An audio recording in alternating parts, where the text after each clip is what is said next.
মানে ধর্মের দিকে নিয়ে আসা। কোন দিকে নিয়ে আসা? কোন দিকে নিয়ে আসা? এক ধর্মের দিকে নিয়ে আসা। এটা হলো এদের মূল টার্গেট।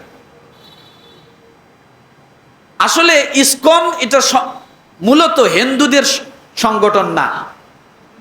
কাদের সংগঠন না? সকলে সজাগ হন, জানতে হবে ইসকন কার সংগঠন না? হিন্দুদের সংগঠন না। যে বেচারা ইসকনের প্রতিষ্ঠাতা, সে সারা জীবন লেখাপড়া করেছে হলো খ্রিস্টানদের কাছে, খ্রিস্টান চার্চে। খ্রিস্টানদের কাছে লেখাপড়া করার পরে এই বেটা আসিয়া হিন্দু সংগঠন করার জন্য ইসকন তৈরি করলো। আচ্ছা, যে বেটা সারা জীবন ইঞ্জিনিয়ারিং লেখাপড়া করছে, ডাক্তারি কি করবে? বোঝেন নাই কথাটা মনে হয়? যে লোক সারা জীবন লেখাপড়া করলো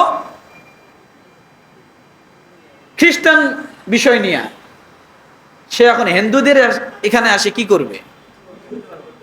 এখন কথা হলো, ইসকনের উৎপত্তি হল 1966 সালের 13ই জুলাই। কত? 1966 সালের, বিশাল লম্বা সময়, আজকে থেকে প্রায় 59 বছর আগে। কত বছর? প্রায় 59 বছর আগে। যে ব্যক্তি প্রতিষ্ঠাতা, তার সংক্ষেপে নাম হলো স্বামী প্রভুপাদ। কি নাম? স্বামী প্রভুপাদ, সংক্ষেপ নামটা বলছি আমি। সে লেখাপড়া করছে খ্রিস্টান চার্চে।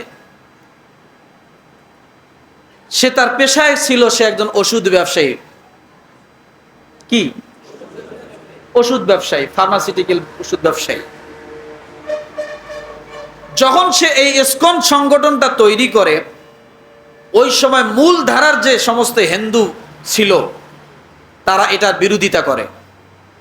মূল ধারার যারা হিন্দু, হিন্দুদের মাঝে অনেক পার্থক্য আছে। যারা কঠোরপন্থী হিন্দু, তাদের বাড়িতে আপনি মুসলমান যায় দেখেন, যাওয়ার পরে ফিরে আসবেন, যাই দেখবেন ওরা পানি দিয়ে আবার লেপে দিচ্ছে। আছে না নাই?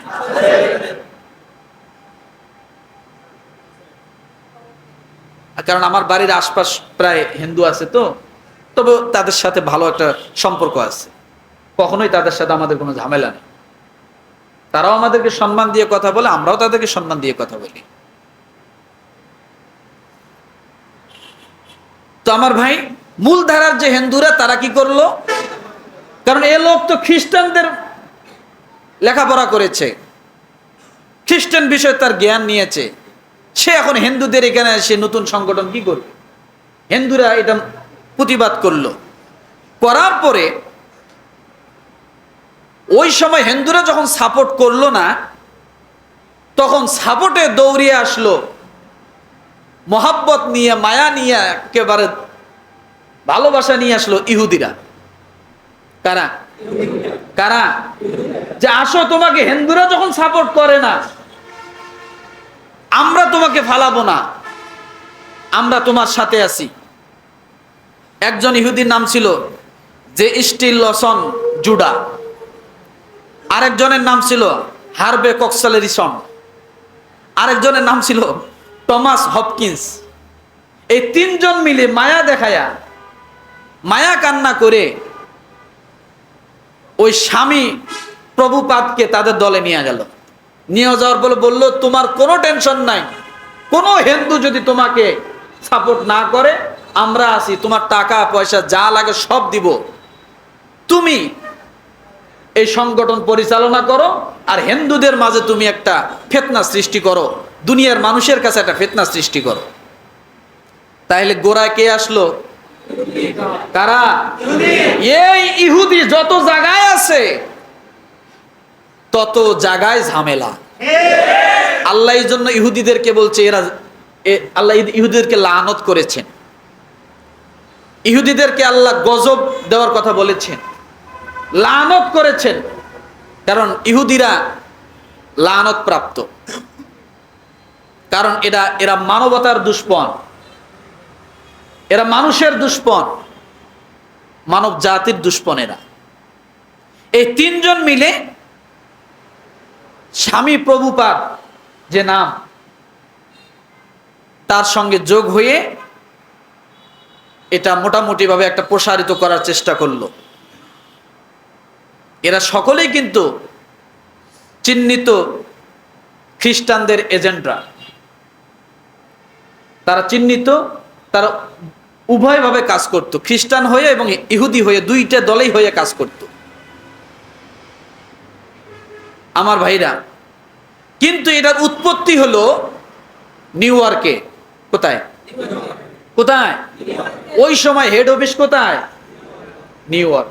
কারণ এদেশের যত, এ দুনিয়ার যত ঝামেলা সব ওই লাল কুত্তাদের কাছ থেকে,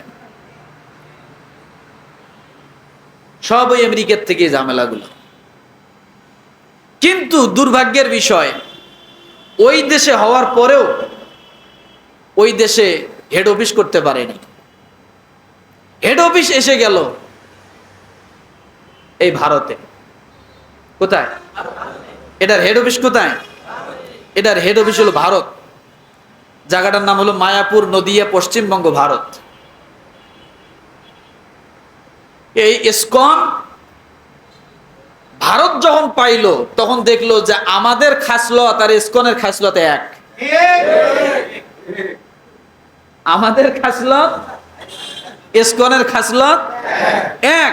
এই জন্যে তারা এই নিউ ইয়র্কের সদর দফতর ওখান থেকে নিয়ে আসলো ভারতের সদর দফতরে। এখন ভারত থেকে পরিচালিত হয়।